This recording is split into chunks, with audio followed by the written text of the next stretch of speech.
bueno, pues acometemos lo que es el proceso dentro de cualquier desarrollo de sistemas de información que consiste en el análisis de sistemas de información. Previamente hemos estado viendo el estudio de viabilidad y en ese estudio de viabilidad pues hemos ido al detalle en cuanto a cada una de las actividades. Hemos visto esas actividades que nos permiten pues hacer un análisis de las alternativas a partir de los componentes que nos daba pues ese estudio del estado del arte tecnológico que había en ese momento, ¿no? Y de también las necesidades que pudiera tener la organización, que quedaban expresadas en un catálogo de requisitos. Bueno, pues visto esto, y una vez que se ha finalizado el estudio de viabilidad, y en el estudio de viabilidad tenemos claro cuál va a ser la solución de tipo tecnológico, y además también tenemos claro esa primera planificación en tiempo y en costes, pues una vez se haya dado el banderazo de salida a lo que va a ser el proyecto, y ese banderazo de salida, si es un proyecto externo, va a ser por una contratación, y si es un proyecto interno, pues va a ser porque internamente nos van a dar la orden de que se comience el proyecto, pues iniciaríamos con lo que es el análisis del sistema de información, que es el primer proceso que deberíamos acometer. Vamos a ver entonces para este capítulo pues esa descripción y objetivos que puede tener el análisis del sistema de información, y luego veremos que esta es la sección más grande. Luego veremos pues participantes que entran en el análisis del sistema de información y las técnicas y prácticas que se utilizan, de las cuales haré mención ahora al comenzar viendo todo lo que es un esquema de lo que es el desarrollo de software desde un punto de vista metodológico. Toda la información pues la pueden ustedes sacar lo principal de la guía, y si quieren extenderse pues dentro de la página web de la Administración Electrónica que está soportada por el Ministerio de Hacienda y Administraciones Públicas, pues tienen ustedes todo lo que es métrica y lo que es el análisis del sistema de información. En cuanto a lo que es el análisis del sistema de información, va a ser, como digo, el proceso que continúa al estudio de viabilidad, y su objetivo va a ser producir modelos, pero ya modelos metiéndonos dentro del campo de la ingeniería del software, pero esos modelos son de alto nivel en los cuales vamos a ir elaborando esos requisitos de forma que vayamos encaminándonos a lo que va a ser el producto final, ¿no? Hay que tener en cuenta que todos los requisitos que se han estudiado en el estudio de viabilidad y que se han analizado en profundidad no pueden cambiar. Insisto en esto, no pueden aparecer requisitos nuevos, sí pueden evolucionar y sí se puede acotar algún tipo de requisito, o no solo acotar, sino también pues detallar o segregar de alguna manera algún requisito. Pero lo que no pueden es cambiar, o sea, si lo que estamos pidiendo es algo que es A, no podemos estar pidiendo C, porque C tendrá un tiempo, una solución y un coste diferente a lo que hemos pedido en A. Y entonces esto es importante. Los catálogos de requisitos no cerrados a lo largo del proyecto son sinónimo de fracaso de cualquier proyecto, ¿no? Bueno, por eso digo que ese cambio de requisitos supone una nueva problemas dentro de lo que va a ser la gestión de cualquier proyecto, ¿no? Los productos resultantes del análisis pues van a ser la entrada del diseño. Esto va a ser siguiendo en cascada lo que ustedes denominaban o están denominando en el foro las metodologías pesadas y las metodologías ágiles. La verdad es que eso es lo que marca, o es el nombre que le ponen en los foros, o en general en los comentarios sobre las clasificaciones de la metodología, y que es un tanto peyorativo. Pero, en fin, las pesadas no son tan pesadas y las ágiles no son tan ágiles, ¿no? Lo que es verdad es que las clásicas, o que denominan más pesadas, porque lo que hacen es tener un catálogo de todos los procesos que se pueden acometer, lo que ocurre es que cuando se aplican, y uno tiene ya experiencia en ello, escoge aquellos procesos que son de aplicación, y por tanto lo que hace es hacer un uso eficiente de toda la metodología.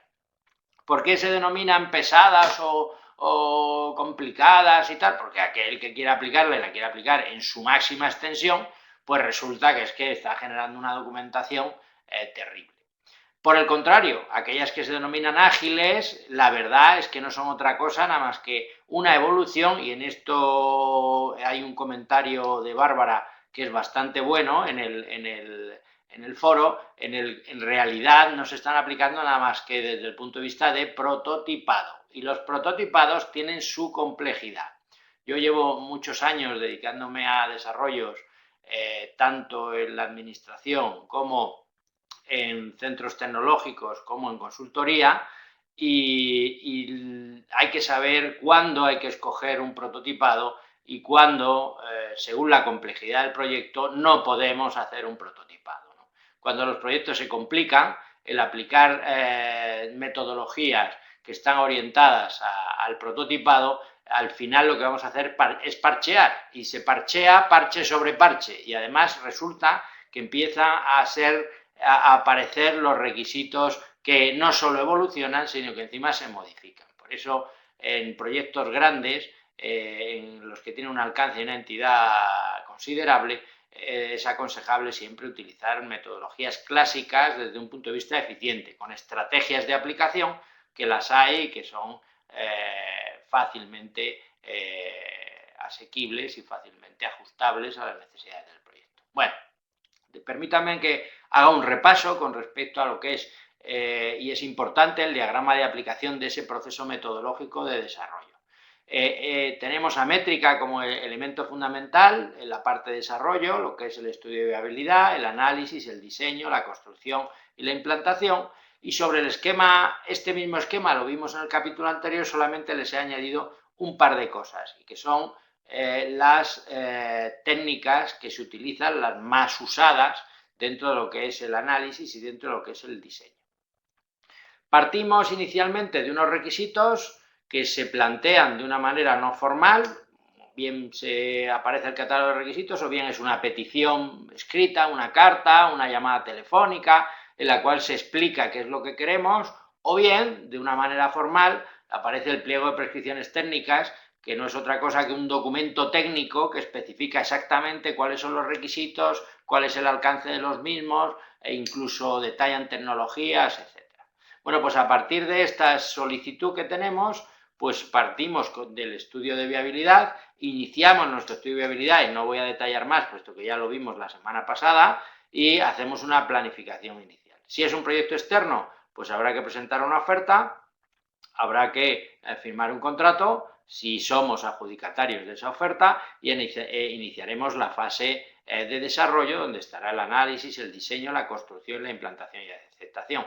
Y al empezar ese análisis, pues habrá una planificación detallada, teniendo en cuenta que ya lo que dijimos inicialmente, en esa planificación inicial, ahora es verdad, ¿no? Y entonces hay que ajustarlo pues a los días, al personal, a las necesidades que podamos tener. Bueno, pues durante la fase de análisis utilizaremos una serie de técnicas. Como he explicado anteriormente, la fase de análisis lo que va a hacer es generar unos modelos dentro del campo de ingeniería que nos permitan ir evolucionando hasta la obtención del producto. Entonces aquí tendremos unos modelos de alto nivel, de tipo conceptual. Luego en el diseño tendremos unos modelos de un nivel más bajo, ya de tipo lógico, más pegado a lo que va a ser la construcción, y luego ya puramente entraremos en construcción. Lo que es importante es distinguir y discernir entre lo que va a ser el enfoque que vayamos a darle a nuestro proyecto. Podemos darle un enfoque de naturaleza estructurada, o bien un enfoque de naturaleza orientada a objetos, que es lo normal hoy en día. Bueno, y para ello aplicaremos unas técnicas u otras. Si hemos escogido un enfoque estructurado, pues aplicaremos el diagrama de flujo de datos como técnica inicial, en el cual vamos a ir viendo y vamos a ir comprobando pues esos procesos, esas conexiones o esos flujos de información que puede haber entre los procesos. En este tema, pues tienen anexo una clase magistral donde explico los conceptos básicos del uso del DFD, y les aconsejo que le echen un vistazo, puesto que es bastante interesante y que puede ser objeto de pregunta en cualquier examen, sobre el contenido de las clases magistrales. Con respecto a los datos, pues utilizaremos el modelo de datos clásico, que es el modelo entidad-relación. En el caso de que hayamos escogido el enfoque orientado a objetos, pues en la fase de análisis aplicaremos o desarrollaremos un diagrama de clases y utilizaremos lo que se denominan los diagramas de interacción, donde se ve cómo existe la interacción entre las clases. Este diagrama de clases será un diagrama de clases de alto nivel, en el cual todavía no están definidos los atributos, todavía no están definidos de manera clara cuáles son los métodos, lo que tenemos es definidas las clases y las relaciones entre las clases. Bien, al continuar dentro del propio proceso, en la fase de diseño, e insistiré la semana que viene cuando veamos diseño, pues si hemos escogido el enfoque estructurado, seguiremos en estructurado y aplicaremos un método que se denomina el diagrama de estructura de cuadros o diagrama de Constantine, en el cual, pues, partiendo de los procesos, se van generando módulos y se va viendo, según una notación específica, pues cómo va a ser la programación de esos módulos, ¿no? En el caso de que hayamos escogido la orientación a objetos, pues seguiremos en el diseño con el diagrama de clases, pero ya a bajo nivel. Aquí ya sí nos vamos a meter en el desarrollo de los métodos y en lo que va a ser pues todos los atributos que tendrá cada una de las clases y las relaciones que puede haber entre las clases. Siempre, si escogemos estructurados, seguiremos en estructurado y en objetos seguiremos orientado a objetos, siempre. Solamente hay dos excepciones a las cuales quiero recalcarles y que es importante que sepan, conozcan y memoricen, por si alguna vez pregunto esto. Solo hay dos excepciones en las cuales podemos cruzar métodos. La primera es si hemos hecho un enfoque de tipo estructurado, podíamos ayudarnos para la explicación inicial de lo que se denomina el diagrama de casos de uso de orientado a objetos, de manera que sería lo primero un diagrama de casos de uso antes de entrar con el DFD. Y eso está permitido, se puede hacer, puesto que el diagrama de casos de uso lo que hace es clarificar cuáles van a ser las acciones del usuario de ese sistema de información en cuanto a usos. Y a partir de los usos, pues ya podemos empezar a trabajar con el diagrama de flujo de datos. Esa es la primera excepción en cuanto a técnicas que se pueden cruzar de uno a otro. La segunda excepción es relativa a los datos. Cuando estamos hablando de datos ya a bajo nivel, y lo veremos cuando estemos en la fase de diseño, el propio diagrama de clases nos puede valer como modelo de datos, especialmente porque cada una de las clases contienen sus atributos y podríamos ver esas relaciones que puede haber entre los datos que están contenidos en esos atributos. Bueno, pero si queremos detallar más ese modelo de datos, se nos permite en orientado a objetos utilizar el modelo entidad-relación como elemento adicional para clarificar ese modelo de datos que inicialmente podíamos expresar con el propio diagrama de clases, ¿no? Pues recordarles que esas son las dos excepciones en las cuales se pueden cruzar técnicas de orientado a objetos a estructurado y de estructurado a orientado a objetos, ¿no?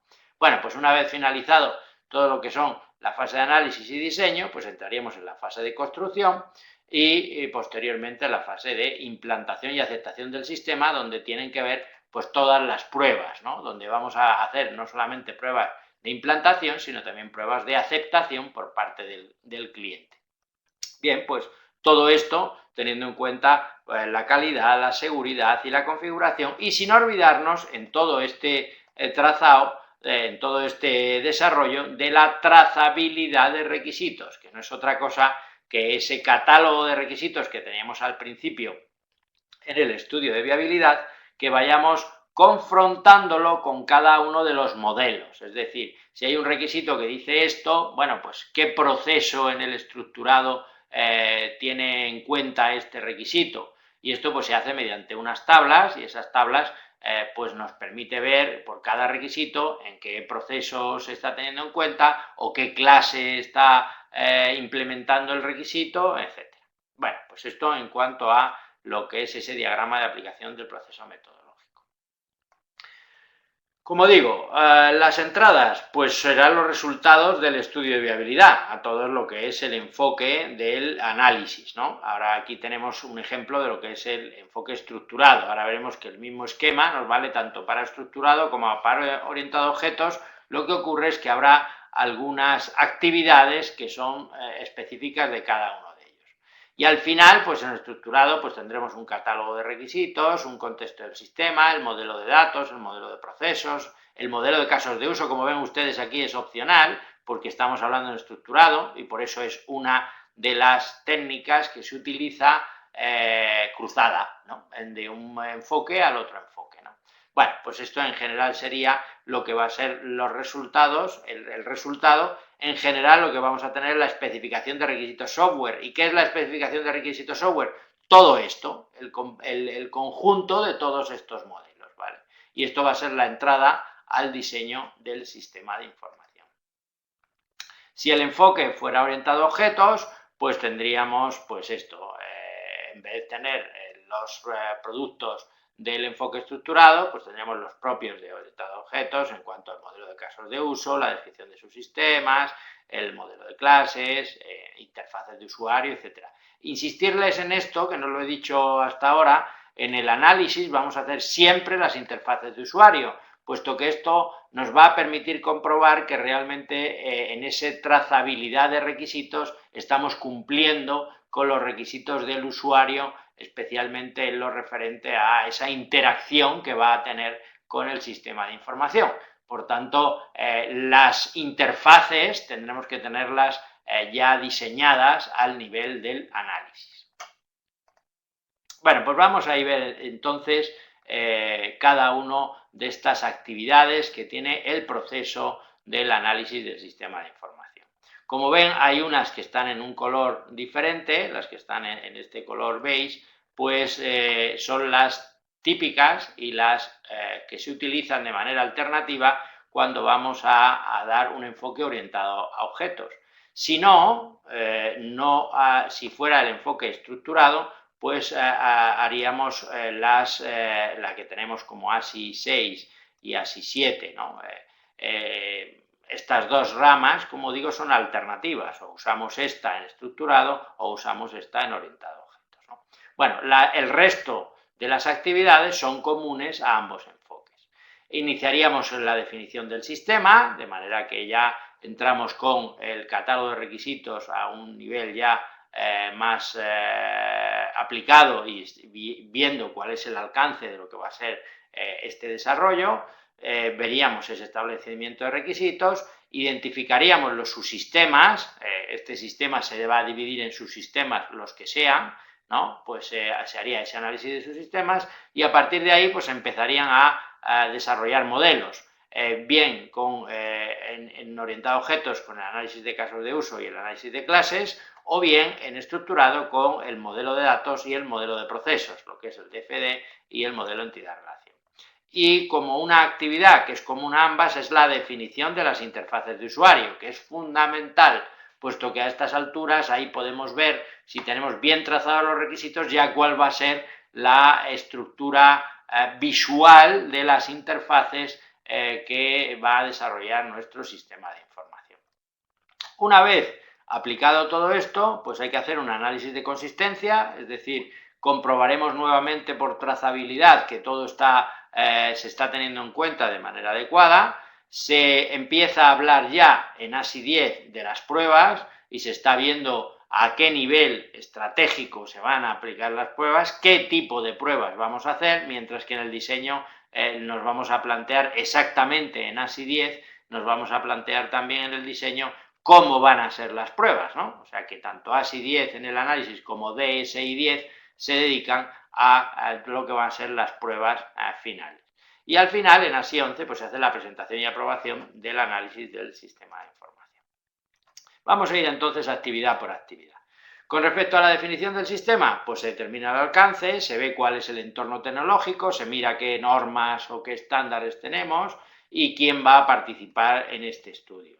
Entonces, este ASI 1 reconoce o recoge aquellos productos que han sido generados en el estudio de viabilidad y delimita lo que es el alcance del sistema, genera un nuevo catálogo de requisitos si hay que especificar algo con respecto a los requisitos del estudio de viabilidad. Como les digo, no pueden cambiar, pueden haber algo específico, pueden segregarse, pueden agregarse, ¿vale? Pero no pueden modificarse de manera sustancial.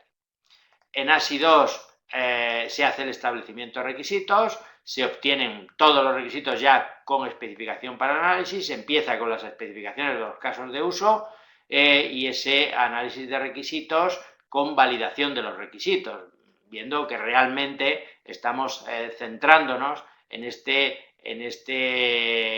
requerimiento por parte del cliente, ¿no? El objetivo va a ser, pues, formar un catálogo de requisitos ya detallado, ¿no? Y también vamos a identificar aquellos requisitos que son no funcionales. ¿Qué diferencia hay entre un requisito no funcional y un requisito funcional? Pues los requisitos funcionales son aquellos que son explícitos y describen alguna necesidad o alguna característica que tiene que tener el sistema, mientras que los no funcionales normalmente son implícitos y tienen coste asociado. Esto, imagínense, por ejemplo, que yo no digo nada del tema de la seguridad, ¿no?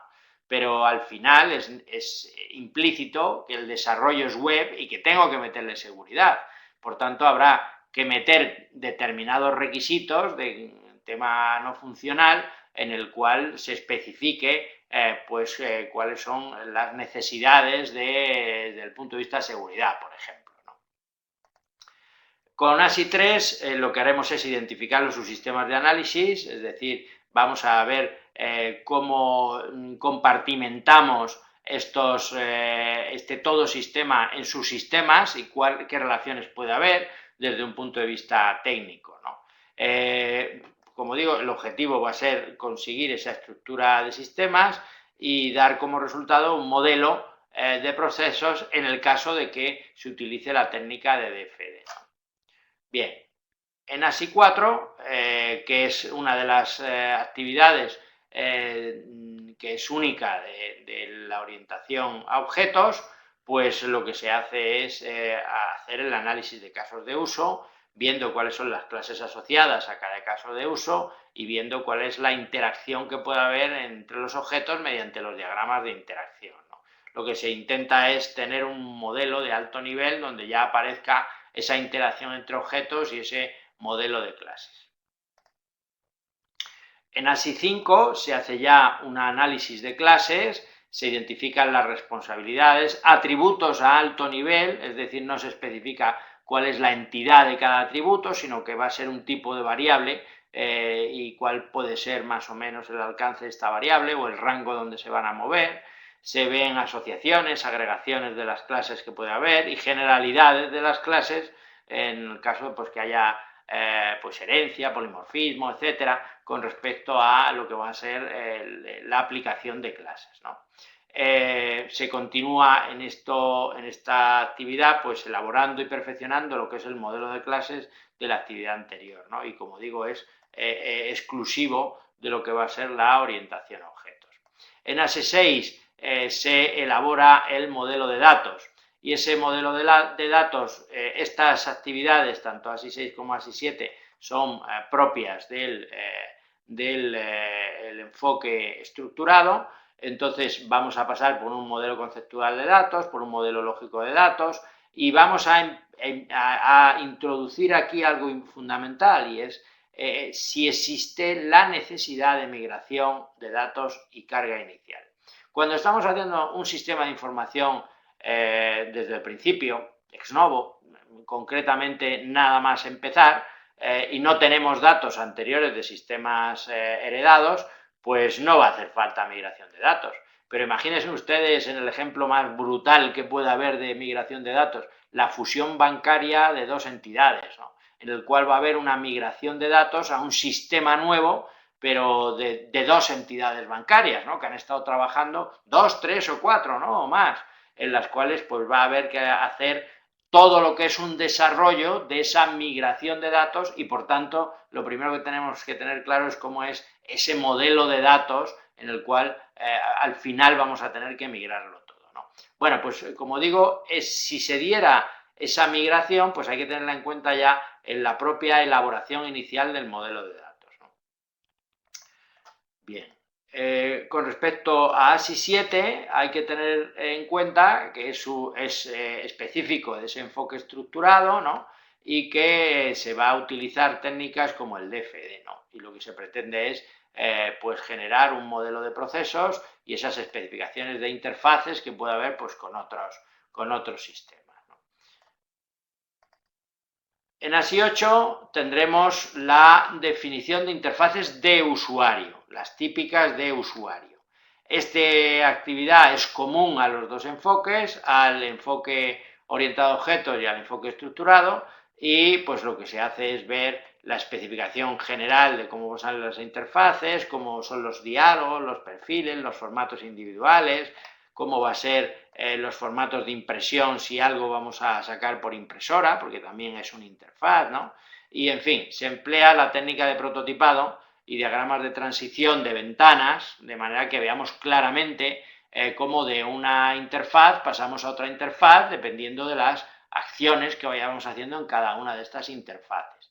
Y esto, insisto, todavía no hemos tirado una sola línea de código y ya tenemos especificadas las interfaces. Nos ayuda mucho desde el punto de vista de trazabilidad de requisitos el que tracemos en una matriz lo que son los requisitos con los interfaces y veamos si nos estamos dejando algún requisito sin que sea cubierto por una interfaz, si es que lo necesita, ¿no? Y por tanto es importante que dentro de esa trazabilidad que podemos hacer requisitos procesos, requisitos interfaces, ¿no? Pues veamos que se está cumpliendo para cada requisito y se está teniendo en cuenta en cada uno de los procesos que estamos llevando a cabo. En ASI 9 lo que se hace es una reflexión. Lo que se hace es un análisis de consistencia de los modelos. Hemos hecho un modelo de datos, hemos hecho un modelo de procesos, si estamos hablando de estructurado, y ahora ¿funciona o no funciona? Es decir, ¿casa el modelo de procesos con el modelo de datos? Eso es lo que hay que ver ahora.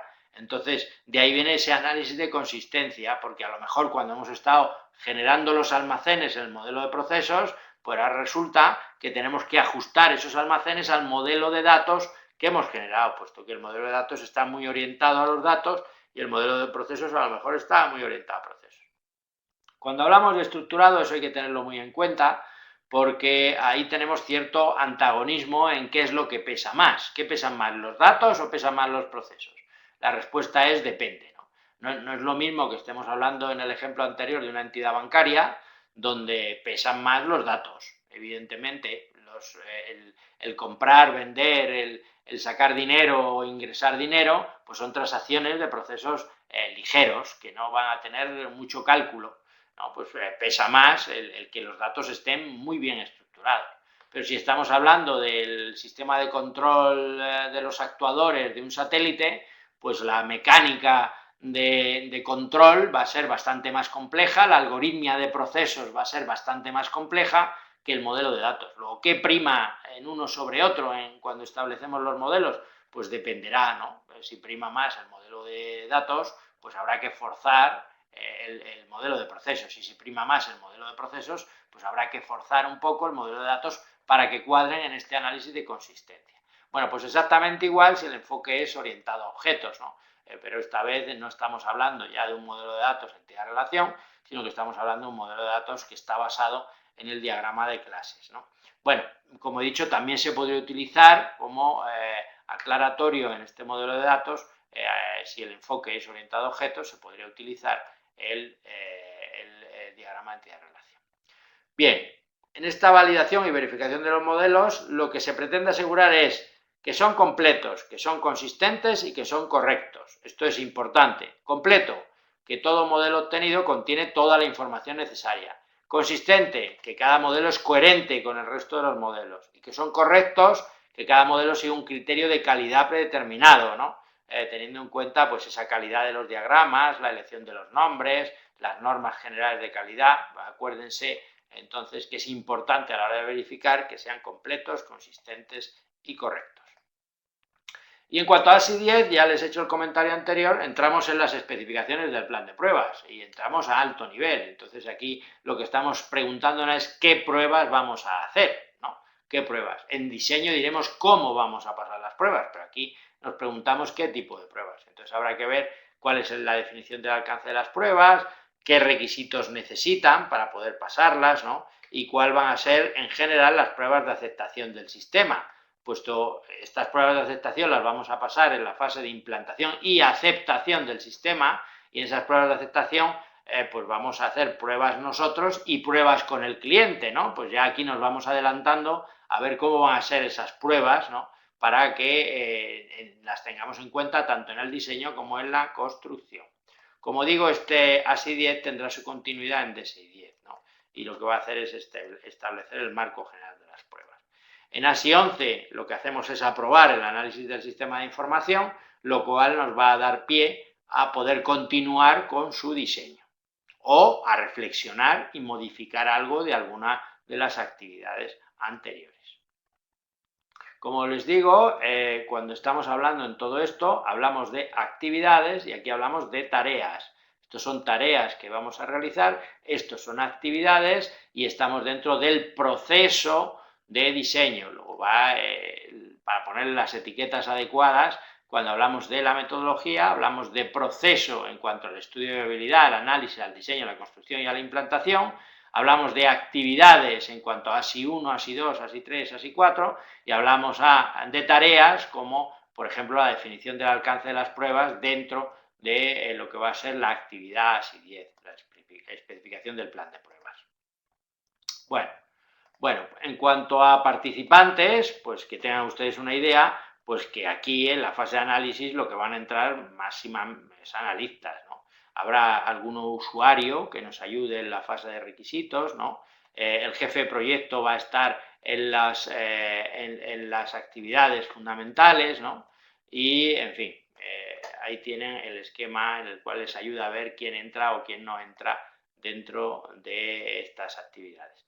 Y luego, en cuanto a las técnicas y prácticas, las he nombrado yo las fundamentales a lo largo de la clase, en el cual hemos estado hablando pues ese diagrama de clases, técnicas de catalogación que son fundamentales para hacer los catálogos de requisitos, la técnica de casos de uso que entrará justo cuando estamos hablando del enfoque orientado a objetos, ¿no? Y que también se puede utilizar en estructurado en esa excepción que les he contado antes, el diagrama de flujo de datos que vamos a utilizar en el enfoque estructurado, ¿no?